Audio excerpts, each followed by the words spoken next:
Welcome to Brews Business. My name is Jacob Dubois, and today we are chatting with Gwen Pokalo. Gwen is the director of the Center for Women in Enterprise here in Vermont. And as always, before we start with the questions, we have to test the brew. Today we have Sugar Shack from Vivid. Gwen, let's give it a taste.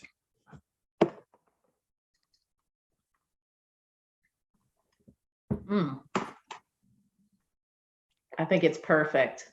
I like this instant coffee anyway. This is like my new thing, even though, I work from home, so I could certainly make my own coffee, but this instant coffee just makes it perfect. And I'm a big fan of Vivid coffee because of how really powerful the brew is. And I really like the Sugar Shack. It's the perfect blend of savory and full-bodied coffee that really makes me think that I'm drinking a coffee. Yeah, and I'd like to echo a lot of those points. I think it's a really good brew, and in addition to that, it being instant is really unique because you can prepare it on the side of a mountain or wherever, if you're hiking, camping. And for a while, I don't know if you've experienced this as well, Gwen, but coffee during camping sessions have never, it's never really been the same. But after this high quality instant coffee, I think that I'm going to really start to enjoy some camping trips. I think you're right. Yeah, you'll be much more awake, certainly. Awesome. Well, thank you for that. All right, let's get to it. Can you talk us through the evolution of your professional career? I want to hear about, if you've built any businesses or, what type of education you might have gotten and, all the way up until now, what you're currently working on. Totally. It's a good question. And it's so fun to be here with you today, Jacob. Thank you for having me.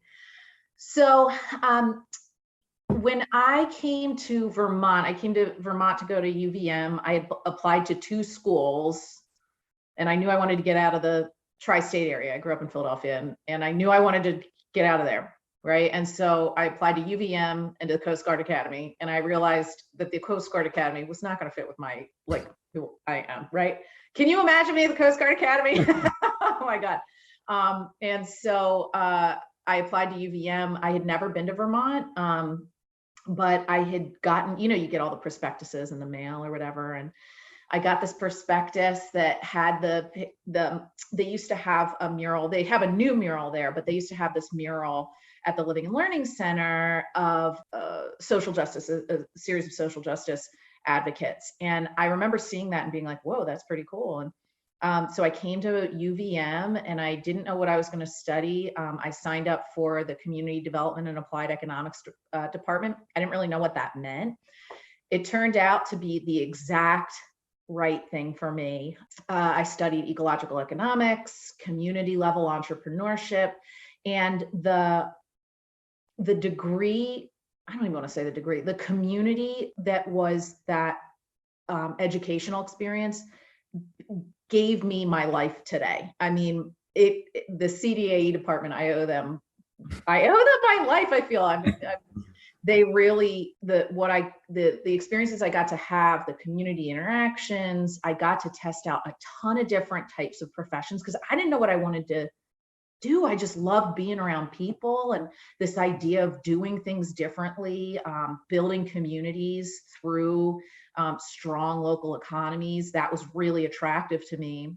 And I had this opportunity to experiment with a bunch of different stuff. And it spoke to me both intellectually, spiritually, mentally, all of it. And so I graduated in 2008. And I graduated when they were telling us you're not going to get a full-time job. If you get a full-time job, it won't be in your field and you won't have it for long because the economy was collapsing, right? And I was like, oh my God. So I had a bunch of different, just part-time jobs. I worked in social services and loved working with people with developmental disabilities in the community. It was like such a blast. It was so much fun. And at the same time, I had this, background. And while I was at UVM, I had started with a team, a store called Growing Vermont. It was a local products incubator. And it was at the start of the, kind of the buy local campaign for Vermont. And it was so much fun. We used to go to all these networking events, and like the state of Vermont used to have like all these awesome, like buyer seller connections experiences. And so I got to see a ton of emerging entrepreneurs who now are like big businesses in Vermont. And then I get to meet with in my current career. So anyway, I'll fast forward here. So I've got the store, then I'm working in social services as well. Then I decided to go back to grad school. Actually, the through UVM, they're like, you shouldn't be working at the store without a grad degree at this point. Turn it into a curriculum for us, teach students how to start a business, connect it in with the formal curriculum, make sure that entrepreneurs from around the state are getting the resources that they need. So that's how I got introduced to technical assistance. I came out of my master's program in 2011, which was just as poor a time to try to find a job, especially with a master's degree. And so I started my own business. I had worked myself out of a job with the store, and I started my own business. I started doing art business consulting and artist representation. My sister's a professional artist in Philadelphia. And so I was like doing some projects for her, and then she would connect me with her friends. And it kind of organically grew. I ended up having clients all along the East Coast. It was a lot of fun. Problem is that I wasn't able to support myself with the lifestyle I wanted. And I started not enjoying my business, the work I was doing in my business. It was starting to, like, I felt anxious all the time. I hated checking my email. Like, I felt like I was dropping the ball all the time. And it turned out that I wasn't getting what I needed out of my business to begin with, which was that I just needed to be intellectually stimulated. I needed to be learning. I was still early in my career, so I liked learning new ways of doing things, new products, new services. And so I switched to doing early stage, high growth consulting, more project based, which was also much more attractive to me. I still have a soft spot in my heart for all those artists, and I still used to do, I did some work with them, but I really started working in technical assistance.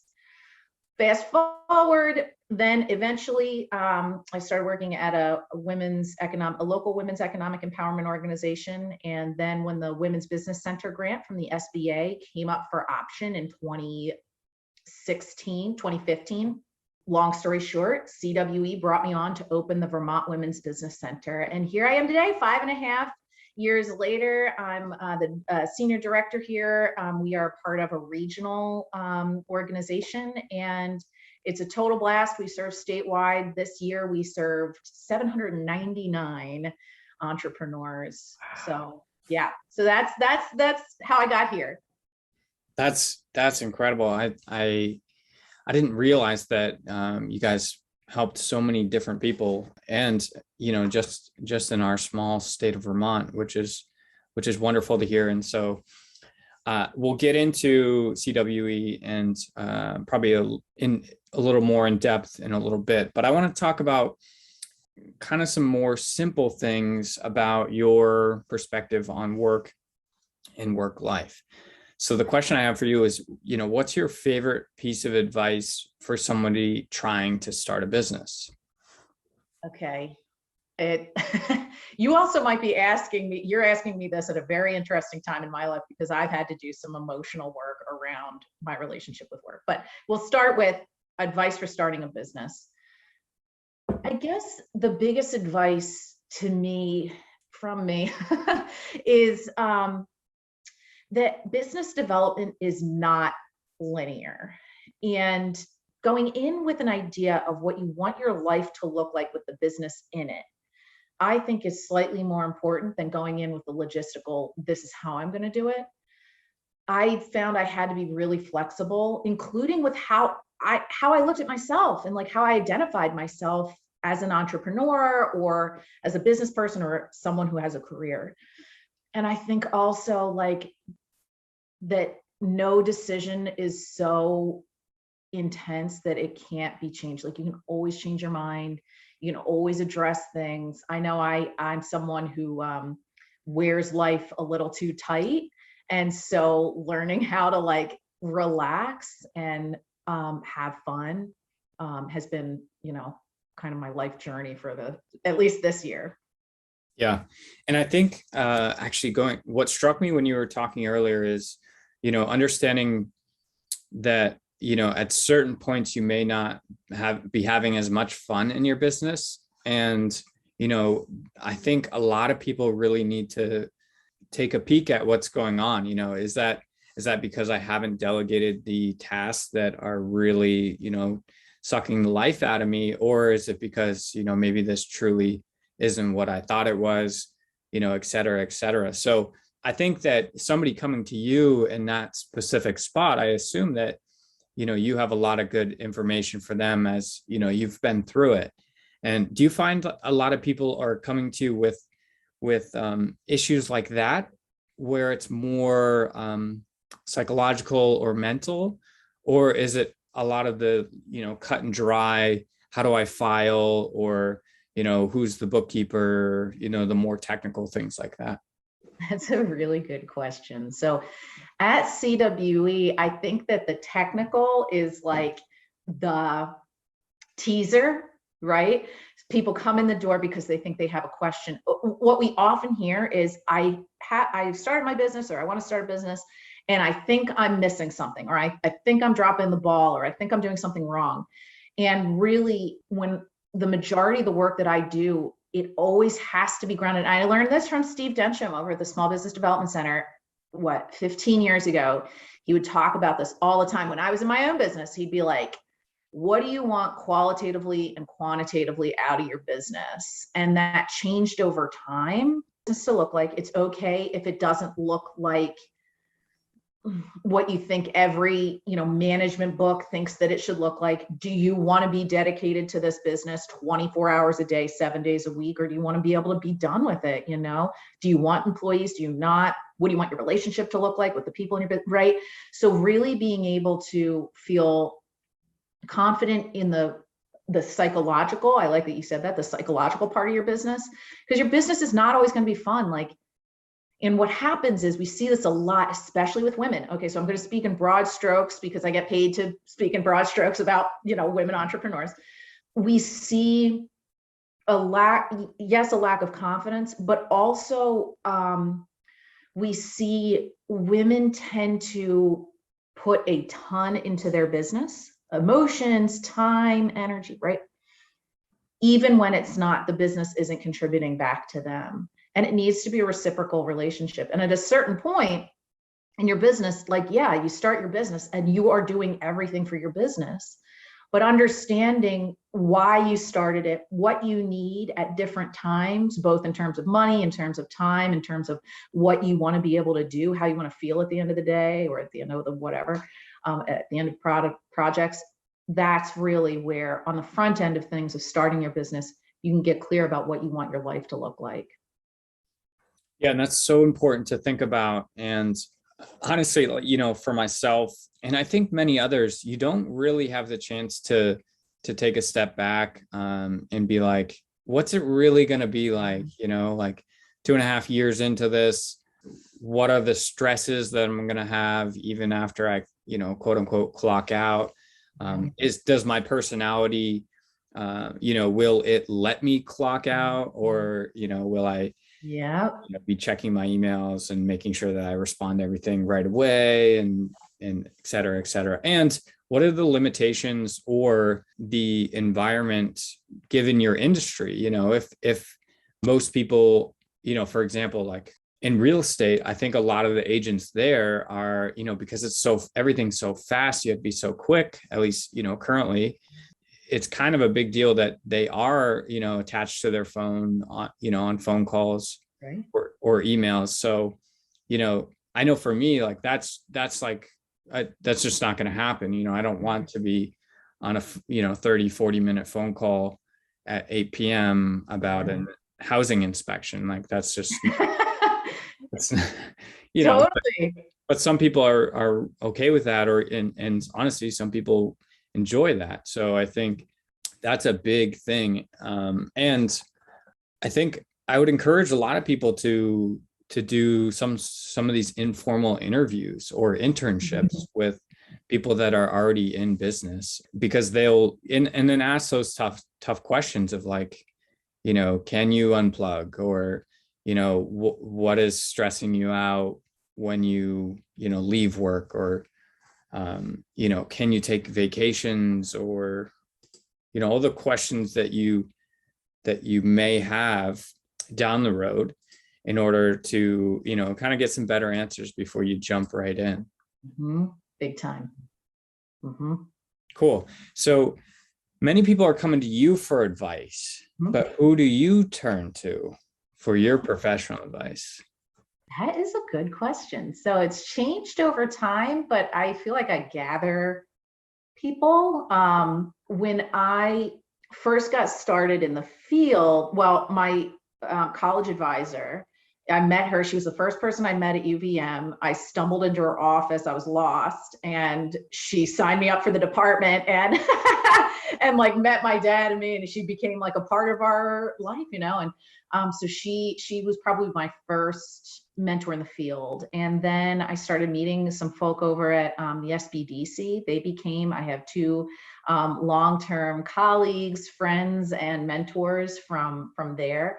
And then along the way, like that, who I go to for advice now, it's changed. A lot more of the advice that I need now revolves around less the technical stuff, right? Like you were asking about, like, are people coming in? How do I file? That's not that it's easy, but like that's the easier stuff, the more cut and dry stuff. The stuff now, for example, for me, it's funny. So I work for a women's economic empowerment organization, and in the field, in women's economic empowerment, there's always like trainings on like keeping sane in your business, and like work-life blending and stuff like that. And I've always been like, okay, great, that's great for other people, but not for me.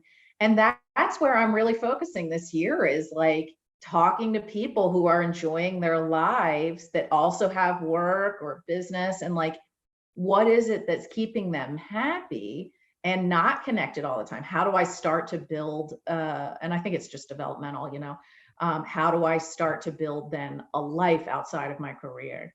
So that's, I got good friends. I'm a part of a spiritual community that like is very, very supportive to me, and has really, allowed me to have a huge network of people to rely on.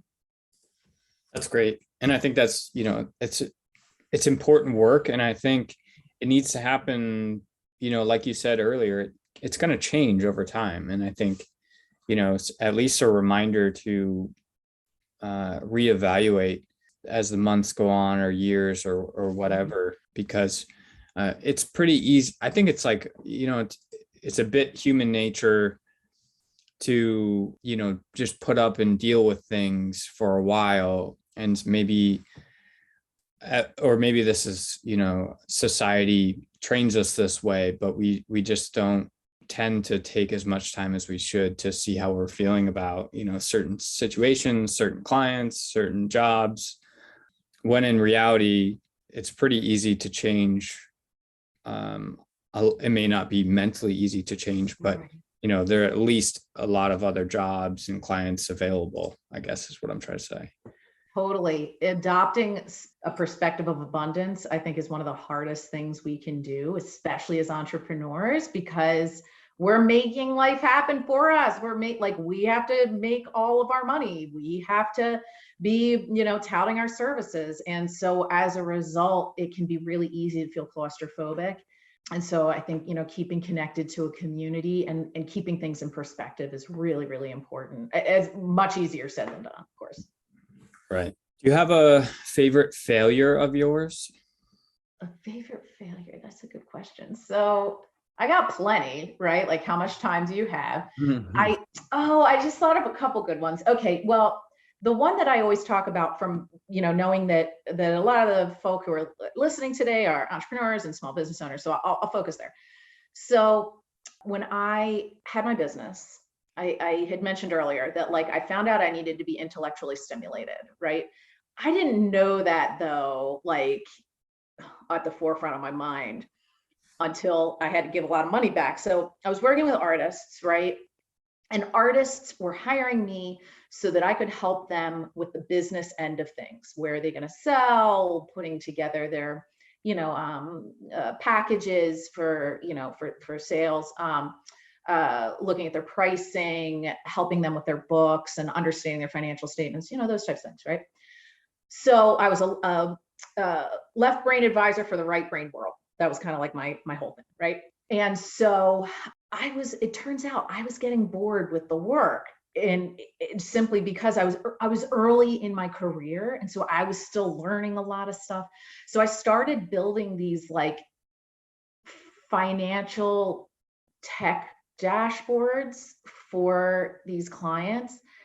And I remember the first time I was like up all night, like coding these things, right? I just learned how to do these. And I'm like super excited about it. And I still remember the face of my client the next day when I showed, I'm like, so this is what you're going to do. And she's like, okay.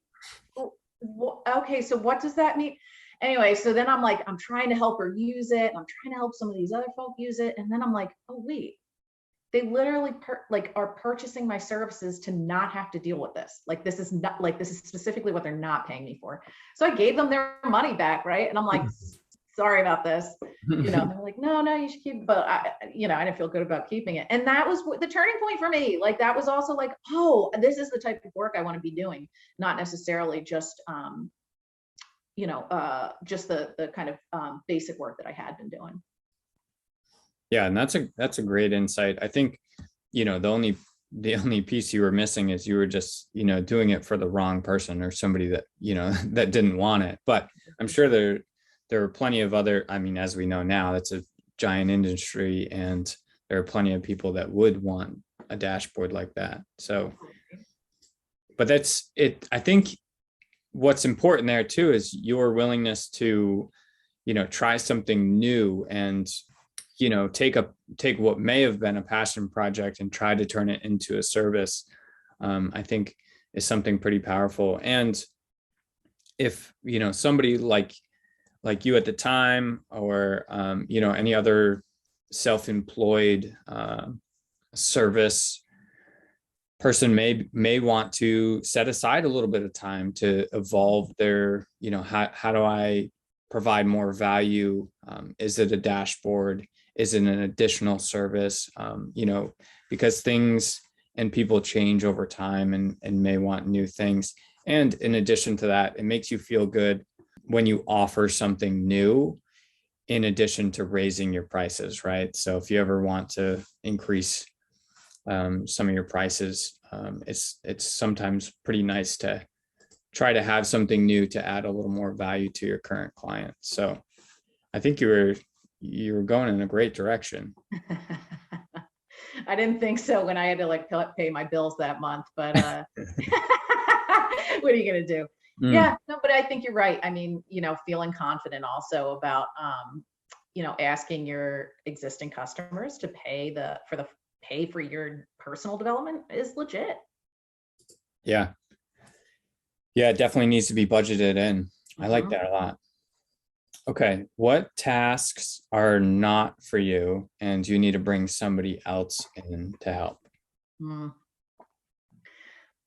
of my favorite phrases is, I am not an operations person. Like, I can do details, but I go insane with details. I either get too myopic, or I just like can't.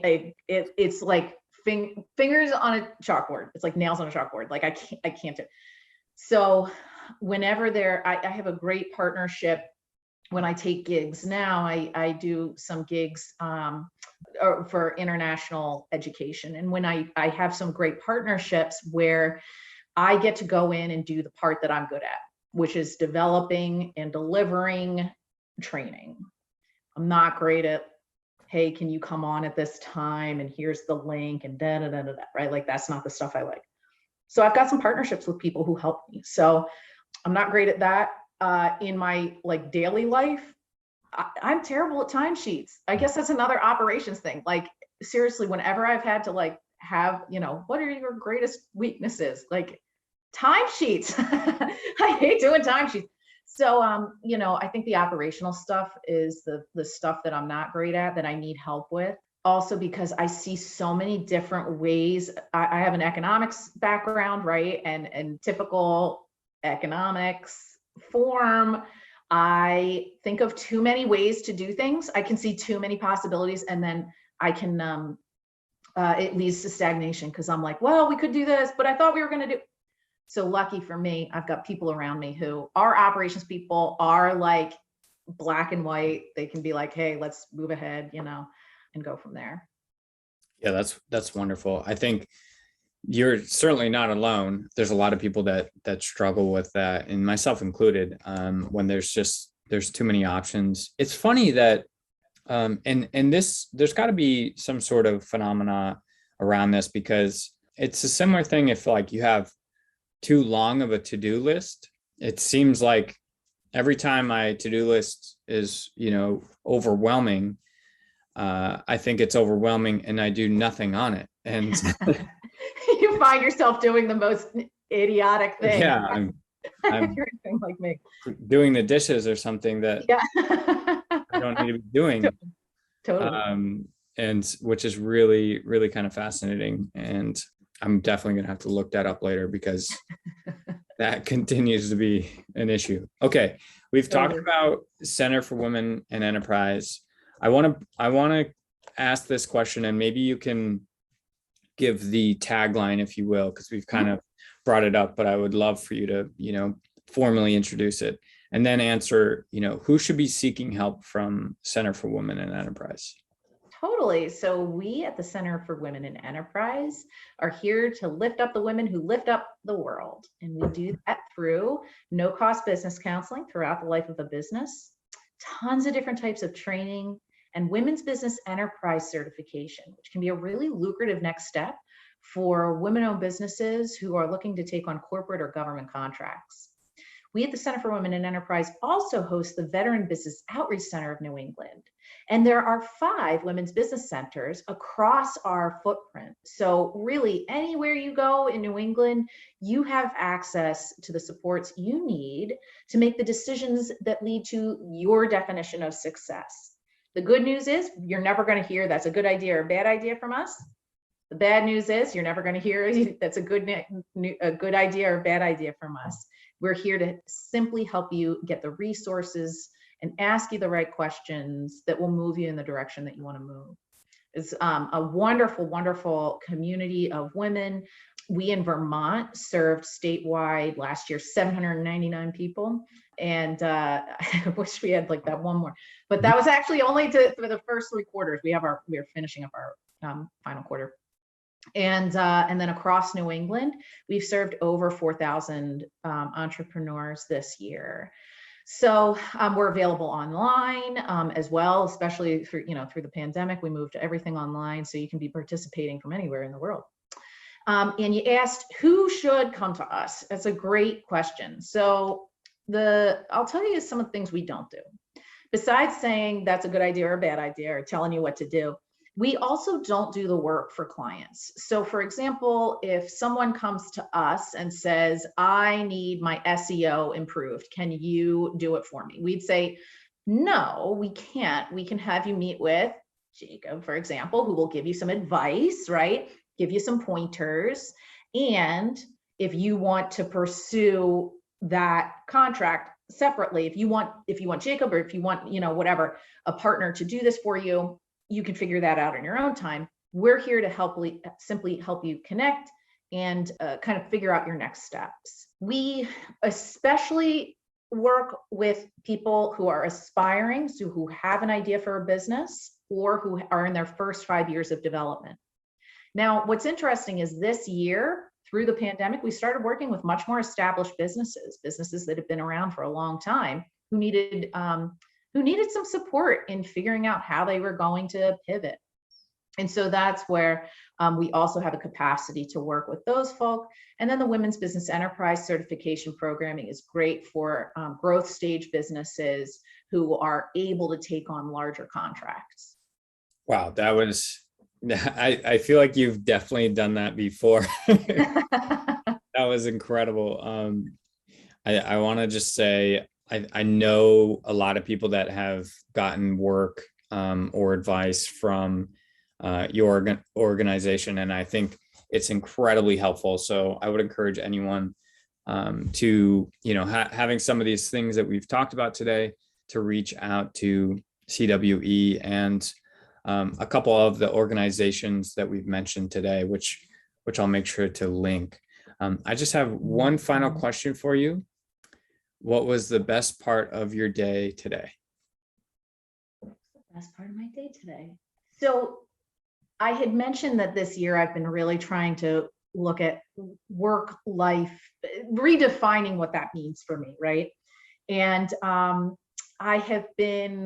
my sister and my new husband are both teachers, right? And so they'll have like weird little 15 minutes of time that they're available.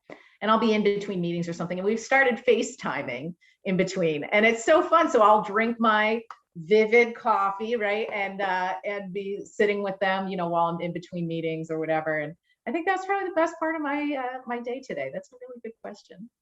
Yeah, I love that. And I think the power of FaceTime is wonderful. And it's great as somebody that is a new uncle, it is great. It is.